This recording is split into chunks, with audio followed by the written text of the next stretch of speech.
hati, apa lagi? Akal, pikiran, kocone. Kemudian hati, satu lagi fisik. Oke. Hati juga dekat dengan yang namanya hawa nafsu.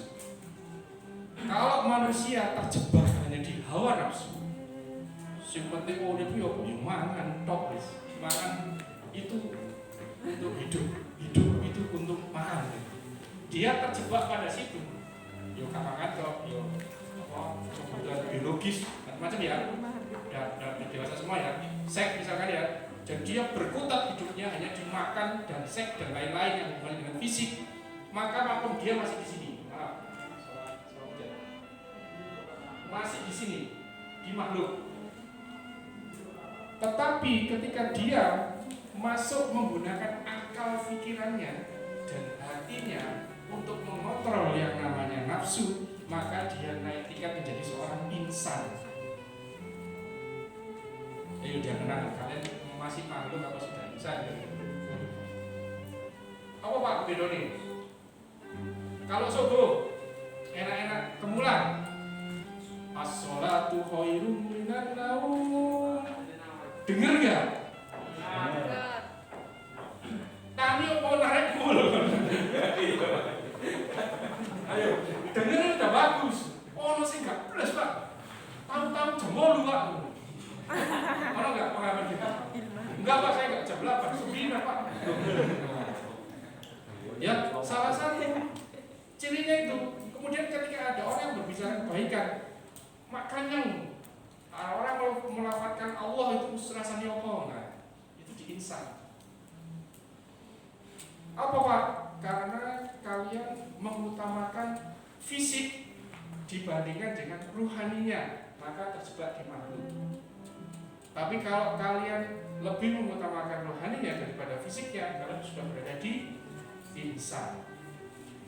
Sebenarnya manusia itu makhluk fisik apa makhluk rohani sih saja? Pertanyaanku satu, sebenarnya. Apa kira-kira? Kamu itu makhluk fisik, manusia itu makhluk fisik atau makhluk rohani? Makhluk rohani, kenapa? Coba tadi, rohani ngomongin. Apa alasan? Biar beda sama hewan, supaya bisa naik level jadi insan Pak. Oke. Siapa tadi yang bilang fisik tadi? Ayo satu. Kamu bilang apa? Lu malah menang.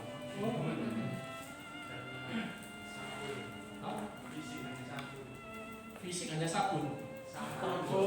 Sampul. Ya, manusia itu makhluk fisik apa makhluk rohani? Makhluk rohani. Makhluk rohani yang mempunyai fisik. Benar kan? Bukan makhluk fisik yang mempunyai rohani. Ya. Kalau kamu mendefinisikan manusia sebagai makhluk rohani yang mempunyai fisik, insan. Jadi yang dominan di kamu adalah fisik, kalau rohani itu. Jadi kalau kamu mengerjakan sesuatu itu diiringi dengan niat yang benar dan tujuan yang benar. Saya kesini niat mencari ilmu, karena mencari ilmu itu wajib, dan yang paling diridhoi kata Pak cerita tadi ya, adalah orang ketika mencari ilmu. Dunia ini semuanya dilaknat kecuali orang yang mencari ilmu. Ya, mereka itu ya diniati dengan itu, maka seluruh kegiatanmu itu berubah menjadi rohani. Atau istilah orang lain dia bilang menjadi cahaya. Jadi merubah amalmu itu menjadi cahaya, itu ditulis sebagai amal, pahala dan lain sebagainya. Jadi tidak melulu nguber yang namanya nafsu tadi itu yang bermain di kotak di makhluk ini. Sampai di sini paham nggak? Ya, sekarang mulai sekarang kalau kamu ingin naik derajatmu ke insan, landasi semua dengan saya adalah manusia rohani yang memiliki fisik. Jadi tidak melulu mengejar yang namanya materi. Jadi kalau sekarang kita nonton sinetron, lihat pejabat macam-macam, dikejar bukan materi semuanya ya. Harusnya yang dikejar apa? Rohaninya. Bagaimana kamu beramal? Kalau kamu besok mati terus piye? Bisnismu, apakah kamu hanya mencari untung atau kamu untuk bermanfaat dengan sosial, memberikan dampak pada masyarakat? Wong boleh pangan gak sulit dan lain-lain dan lain-lain. Tidak hanya uang yang kamu dapat, tapi cahaya. Sampai di sini bisa ditangkap. Sampai di sini bisa ditangkap. Oke, saya masuk lagi ke Abdullah. Apa itu Abdullah? Sama sini lulusan pondok siapa? Yang pernah makan bangku pondokan coba? Aduh kok sing dia coba? Sudah, karena kamu pakai kupluk tak takoi. Abdullah itu apa? Abdullah itu manusia. Ya. Abdul itu apa? Abdul. Allah. Jadi Abdul dan Allah. Ayo siapa masuk Abdullah yang kami sini so? Hah? Sahabat. Bapaknya Rasulullah maksudnya. Itu ya. Coba saya dari sisi arti kata. Abdul itu hamba. Allah itu Allah berarti hambanya Allah. Ketika orang itu beres, tidak di level makhluk, dia masuk ke insan, kemudian dia melakukan syariat dengan benar sesuai Al-Quran dan hadis dan menuruti apa yang diminta oleh Tuhannya, maka dia menjelma seorang Abdullah atau hamba Allah. Tahu bedanya ya, makhluk, insan. Kemudian ketika dia sudah menjadi orang yang paripurna, sudah manusia rohani yang ngerti aturan, maka orang ini sudah siap menjadi seorang khalifah. Apa itu khalifah? Pemimpin. Bayangkan kalau pemimpin dilakukan oleh yang levelnya masih makhluk, apa yang terjadi? Hah? Dosa, bejat, semuanya orientasinya materi, untung, mangan warak, gitu ya. Tapi kalau yang pegang dari seorang khalifah, wis beres kabeh, ingin merubah semuanya menjadi cahaya, bahwa hidup itu tidak hanya di dunia, tapi nanti di akhirat akan lagi cerita. Gitu ya, Pak ya? Ya hanya pimpinan, bisnismen pun juga gitu. Bagaimana Abdurrahman bin Auf, bagaimana Utsman, ada apa? Iki loh, sing jenenge sumur iki dikuasai oleh Yahudi. Jadi ketika umat Islam mau ngambil air itu harus membayar mahal. Kata Nabi, sopo sing iso menguasai sumur ini, saya janjikan surga. Maju kita ambil Utsman. Yahudi, saya beli. No. Gak akan saya kasih. Ini mata pencarian saya dapat untung banyak dari sini. Tak kei 20 miliar. Aku tidak minta semua, minta separuh. Karena dia ulung ya, bisnismen ulung. Separuh, gimana maksudnya? Hari ini saya, besok kamu. Wah, ini aku dari aku tetap masih bisa untung nih. Tapi saya dapat 20 miliar. Deal, salaman. Kata Utsman, Muslim, kalau kamu mau ambil air ini, waktu jatahku saja. Hari ini, besok jangan. Jadi kamu ngambil air secukupnya sampai besok. Oke. Pas harinya Utsman, ngambil semuanya digratiskan. Kemudian pas besoknya kosong. Jadi mau hadir tuh. Lucu ya bener gitu. Setelah bisnis dia udah kalah kan. Akhirnya beli ini sekalian. Karena oke. Karena saya bisnismen yang bagus, bertanggung jawab, saya beli harga yang sama. Jadi 20 miliar ditambah 20 miliar lagi, 40 miliar. Dan amalnya itu sampai sekarang. Jalannya dari dulu sampai sekarang. Di sekitar situ ada hotel macam-macam, atas nama masih Utsman bin Affan. Sampai sekarang. Kamu bisa bayangkan kalau itu kamu. Makanya Rasulullah pernah bilang, sahabat itu meskipun diem aja, amalnya itu lebih banyak daripada kita yang bekerja keras. Salah satu contohnya itu tadi karena itu bisa ditangkap sampai sini. Bisa. Tak lanjutnya. Nggak tahu saya sampai jam berapa nanti di break ya. Iya Pak. Oke. Saya mau masuk ke segmen kedua tentang pengenalan diri. Oke. Saya minta tolong mbaknya yang ini. Ya kamu. Iya kamu. Dibaca. The most difficult phase of life is not when no one understands you. It is when you don't understand yourself. Oke. Artinya Yang paling susah di dalam fase dalam hidup itu bukan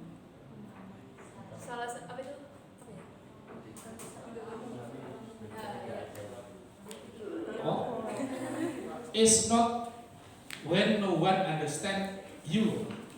Bukan ketika orang lain tidak mengenal kamu, tetapi Mengenali. it is when you don't understand yourself. Tidak. Apa? Tidak. Mengerti diri sendiri. Yo, bagus. Artinya apa itu? Ayo pakai uraikan dengan bahasamu sendiri. Fase yang paling sulit di dalam hidup adalah bukan ketika orang lain tidak mengerti kamu, tetapi ketika kamu tidak mengerti dirimu. Yes. Kayak ganti status sih ya. Ayo sapa sing iso menjabarkan ini kira-kira.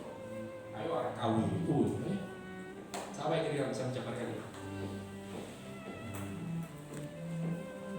Fase yang paling sulit di dalam hidup adalah bukan ketika orang lain tidak tahu kamu, tapi ketika kamu tidak tahu kamu sendiri. Makanya sekarang banyak orang yang mencoba untuk eksis kan. Kenapa? Supaya orang lain tahu aku. Ya, dia disibukkan dengan itu. Padahal itu bukan yang terpenting. Yang terpenting adalah ketika kamu tidak tahu kamu sendiri siapa, itu masalah besar. Orang lain tidak tahu kamu. Kira-kira paham nggak? Paham ya? Sibukkan kamu dengan mengetahui dirimu sendiri. Kalau kamu sudah tahu dan ketemu kamu, lebih lanjut lagi potensimu, kekuatanmu, weaknessmu, apa-apa, kamu bisa mengelola kamu menjadi seorang super power.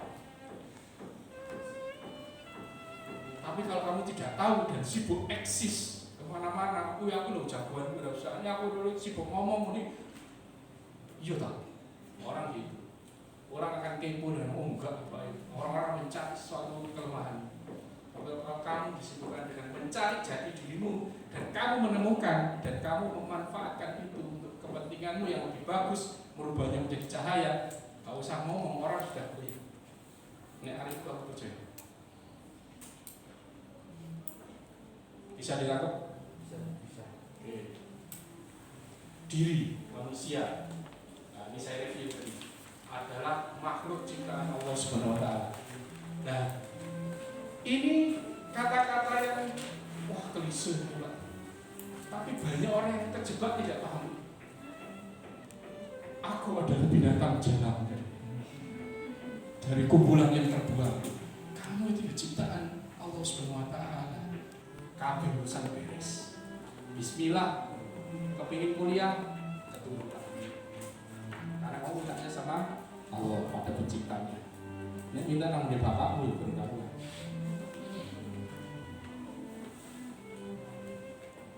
Manusia dilengkapi dengan akal, hati, dan nafsu. Tadi saya sudah jelaskan ya. Manusia memiliki kecerdasan intelektual, kecerdasan emosi, dan kecerdasan spiritual. Kecerdasan intelektual, paham ya? Kecerdasan emosi, paham ya? Mengelola nafsu, termasuk bagaimana kamu membawa dirimu di depan, gak gampang kamuan, bisa membawa suasana, itu kecerdasan emosi. Banyak orang yang lulus kuliah, dia tidak bisa diterima di perusahaan. Kenapa? Karena dia tidak punya kecerdasan ini, emosi. Tidak punya EQ, emotional quotient. Apa? Oh, kayak tugas beremong terus.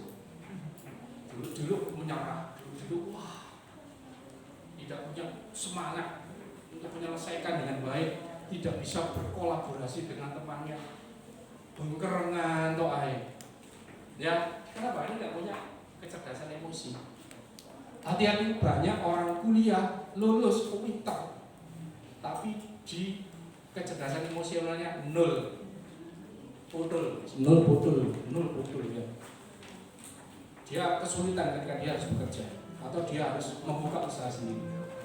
Kemudian kecerdasan spiritual. Apa yang kita kira saudara spiritual?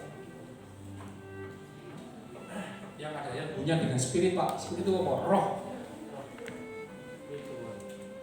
Hah? Apa tadi yang bilang apa? Ritual. Lah, ini ada jasmani dan rohani. Tadi saya sudah bahas ya. Terus apa lagi? Memiliki potensi berbuat baik dan buruk. Kalau malaikat sama Allah diciptakan dia hanya bisa berbuat baik. Kalau iblis, setan berbuat apa? Buruk. Ya, karena dinas gitu ya. Lah manusia ini dikasih kesempatan. Lu bisa berbuat baik, lu bisa berbuat buruk. Terserah kamu. Apa kamu mendahulukan rohanimu apa jasmanimu? Monggo pilih. Tapi ada konsekuensinya ya. Kalau kamu berbuat baik ya gajah surga. Kalau kamu berbuat jelek ya digibu nang neraka kan itu. Makanya ada konsekuensinya. Paham sampai sini? Oke, saya sekarang masih ada lagi. Hakikat manusia bisa lebih rendah dari binatang atau lebih tinggi dari malaikat. Ayo, sapa sing sok jawab ini? Malaikat yang hanya beribadah toh. Kita itu bisa lebih tinggi dari itu. Tapi kita manusia juga bisa lebih dari binatang. Tadi saya sudah ceritakan binatang tadi hanya mengumbar nafsunya toh. Kapan kondisi kayak gini? Siapa tadi yang belum? Coba Mas ini, ya kamu. Ya, apa kira-kira siapa nih? Kapan manusia bisa menjadi lebih tinggi daripada malaikat? Ketika menjalankan ibadah dan melakukan kewajibannya dengan baik. Itu bodoh dari malaikat. Malaikat kan disuruh baik-baik, kayak kamu kan dia melakukan. Malah dia lebih serius, lebih khusyuk. Iya. Tapi kan malaikat tidak memiliki nafsu, Pak. Sedangkan Yes. kita memiliki nafsu. Iku, ya. Bedanya di situ, Pak. Bedanya di situ. Malaikat nafsu mungkin dia nggak kayak gitu. Tapi ketika kamu bisa kontrol nafsu, Iya, benar. maka kamu akan lebih leading. Loh iya, dari khusyuk, dari kamu nafsu. Ini ono cewek ayu lewat TK, kenyang deh. Enak on. Tapi kalau kita, tapi kan saya bisa menunduk darah manusia. Gitu kan ya? Iya. Nah itu yang membuat dia lebih leading daripada malaikat. Oke, sekarang kamu. Kapan manusia lebih rendah dari binatang?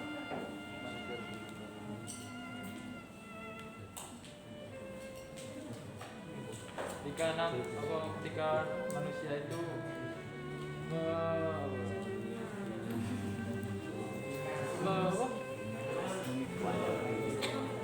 mendahulukan nafsunya, Terlalu memperturutkan hawa nafsunya.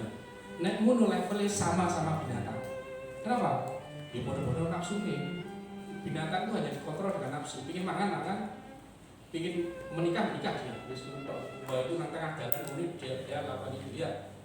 Kenapa kok kita lebih turun daripada binatang? Kalau kamu sebutkan tadi kan berarti levelnya masih sama nih. Apa yang membuat lebih rendah dari binatang? Kira-kira? karena binatang tidak memiliki akal. Ya, karena akalmu tidak kamu gunakan dengan baik. Justru kamu gunakan untuk lebih parah daripada binatang. Nek binatang makan paling apa? Siapa sing BBT? Paling kan pekatul, apalagi jagung. Hah?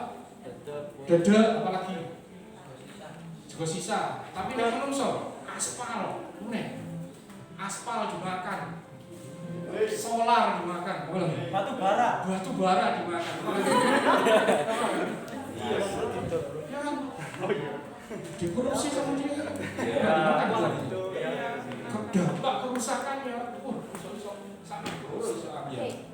Bisa dipahami nggak yang saya sampaikan? Bisa. Oke, sekarang saya kasih tips cara melipat gandakan kekuatan diri. Nah, ini tak kasih tips ya, cara melipat gandakan kekuatan. Kira-kira ya, Pak? Siapa di sini yang pernah ke luar negeri? Ada yang pernah ke luar negeri? Siapa? Taufik. Pernah kemana? Malaysia. Dalam rangka apa? Itu kapan ya? Umur berapa? Umur berapa?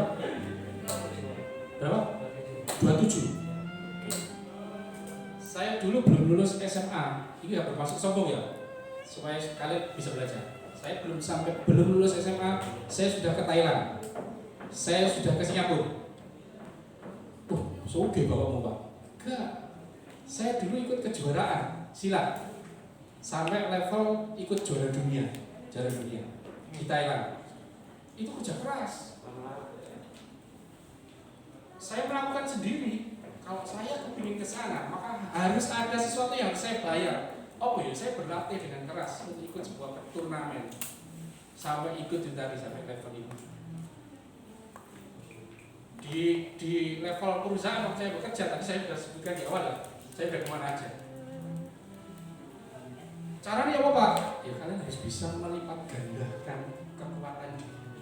Pertama, ketika kamu sudah tahu kamu itu siapa, lipat gandakan kekuatan. Dengan cara apa?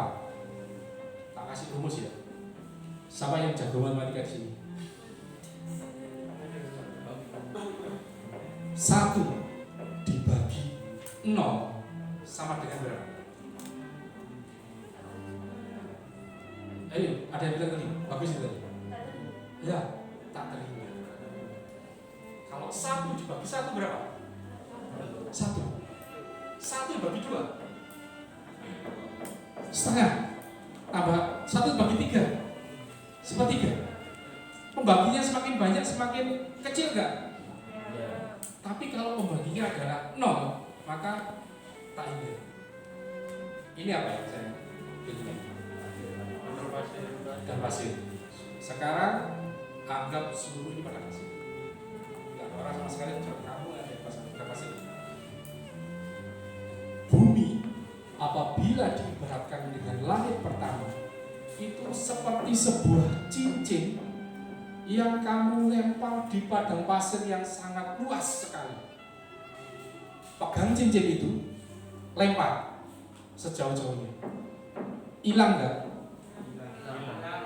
Kamu bisa nyari bumi nggak?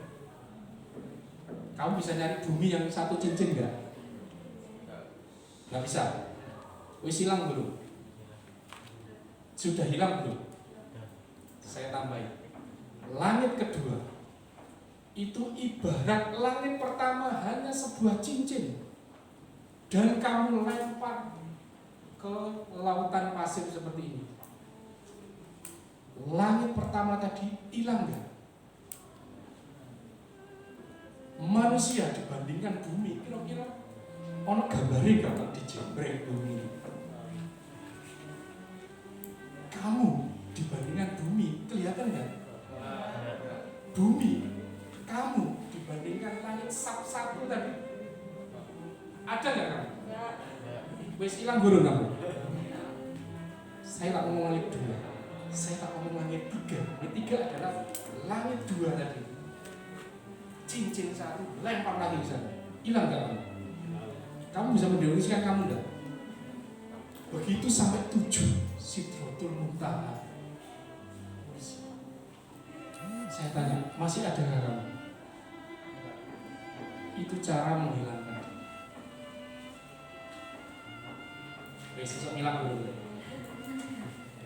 Itu penting ini pertanyaan sepele. Kalian sudah bisa hilang bahwa kalian membagi kekuatan itu. Aku dah ternyata saya tidak punya apa-apa.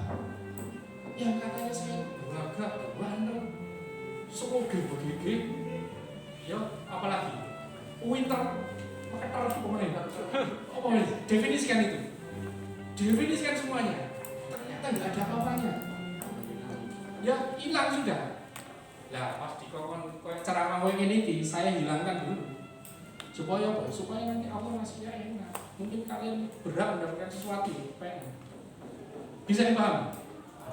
Kenapa saya dulu sebelum SMA ikut Skandindi? Salah satu rumusnya itu. Ini tadi menghilang tadi itu. Menghilang dan apa? Supaya apa? Melipat gandakan kekuatan diri lagi. Karena saya tidak bisa mengandalkan saya sendiri. Saya tidak bisa mengandalkan saya dan teman saya dan grup saya. Bisa dipahami sampai sini? Bisa. Saya sudah kasih banyak kunci, itu gunakan dalam kehidupan kalian.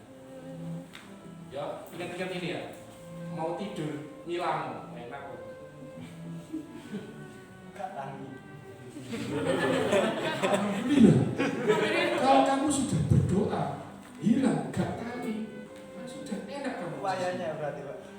Enak kan bisa dijamin apa sudah kamu mau cari apa lagi? Kecuali kamu berbuat jelek terus kamu mati, masalah gitu. Ya, tapi kalau kamu ketika mau tidur, makanya mau tidur kan berdoa sama Allah, tamatkan Al-Quran dengan Qul huwallahu 3 kali, kan gitu kan, banyak dibimbing gitu. Itu ini mengenalkan diri tadi. Ini cara yang lain mengenalkan diri. Nol balik pada Imam Wasim. Memang kita tidur ya kembali kan rohnya kepada Allah Subhanahu wa taala. Kalau Allah berkehendak balik nol. Nah, enggak berkehendak ya sudah habis. Sampai di sini, Pak. Masih ada waktu saya? Iya masih ada Pak. Masih berapa? 20 menit. Oke, saya lanjut. Nah, ini ilmu nih Soekarno. Oke. Baca. Jika kita mempunyai keinginan yang kuat dari dalam hati, maka seluruh alam semesta akan bahu membahu mewujudkannya. Apa maknanya? Kamu harus ngomong. Jika kita mempunyai keinginan yang kuat dari dalam hati kita, itu dari dalam pikiran kita, hati. Bisa jadi itu kerentaknya bukan kerentakmu. Seluruh alam semesta akan bahu membahu mewujudkannya. Alam semesta bisa jadi sing di alam semesta, yus hilang mau itu bisa ini. Yo, Gusti Allah yang akan mewujudkan. Ketika kamu bisa menemukan inginmu apa sih jadi kerentakmu. Apa joget-joget terus bang K-pop ngono iku pokoke ngono. Apa yang lain? Menjadi manusia yang berguna yang seperti apa definisikan? Merubah semua amalku menjadi cahaya seperti yang cerita tadi itu. Kalau itu sudah jadi kerentakmu, kamu sampaikan, kamu nolkan, insya Allah itu akan terwujud. Bahwa ini kamu sebut sebagai pengusaha, sebagai direktur, sebagai business owner, sebagai apa? Bismillah. Temukan kerentak hatimu tadi. Yang bukan dari pemikiran siapapun tapi dari kamu sendiri. Caranya apa? Di antaranya merenung dari ini, mencari kontemplasi diri. Bukan disibukkan dengan orang lain tahu saya, tapi tahu saya ini siapa. Cara saya melipatkan kekuatan diri seperti itu. Paham ya? Pak Karno semua. Nanti diterjemahkan di masih ini. Terus ini ada manajemen diri. Suatu proses perencanaan, pengorganisasian, pelaksanaan, evaluasi segala sifat dan tindakan tindak tanduk diri kita sendiri dengan subjek pelaksanaan diri kita dan objek pelaksanaan dari diri kita. Kalau kita belajar manajemen keuangan, yang mengatur adalah kita, yang diatur apa? Keuangan. Ya, kalau kita belajar manajemen SDM, yang mengatur adalah kita, yang diatur adalah apa? SDM. Kalau kita belajar manajemen IT, yang mengatur siapa? Kita, yang diatur IT. Nek manajemen diri, nah, yang mengatur dan yang diatur adalah kira-kira lebih gampang nih. Lebih gampang mana? Belajar manajemen keuangan atau manajemen diri? Kira-kira lebih gampang mana? Hah? Keuangan apa? Terus apa lagi? Nek keuangan dituturi manut Pak. Nek diri sendiri wah yang tuturan. Benar ya? Angel lah tuturani dari ini. Makanya harus ada yang manajemen itu. POWAX itu planning, organizing, rolling. Ya. Wes, paham kan? Kayak gitu aja kan paham kan ya? Wis masuk tulisannya gak letter gak apa-apa jelaskan dengan bahasamu sendiri. Pengusaha itu gitu, sementing paham tak ngomong diri. Kamu terlalu tekstual. Kecuali nanti mau skripsi. Siapa yang berbicara tulis referensinya ya. Ini kan saya ngajarin pengusaha ya. Masih belum masuk ke mata kuliah kan ya. Wis tak skip. melakukan proses ulang diri dengan bersadar pada nilai-nilai Islam. Manajemen ngaturnya sesuai apa? Sesuai nilai-nilai Islam. Jadi kita orang Islam. Ini sekolah Muhammadiyah. Ya, saya tidak mengkotakkan Islam dan Muhammadiyah Islam. Ya.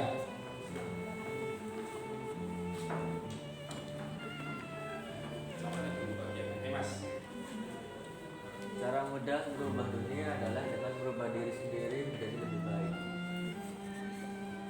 Mana? Maksudnya apa ini?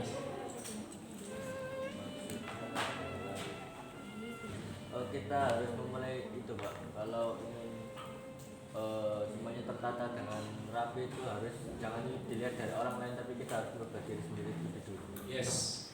Ada cerita. Orang pertama kali masuk kuliah semangatnya besar. Saya akan merubah dunia. Begitu lulus, jangan merubah dunia. Saya akan merubah negara.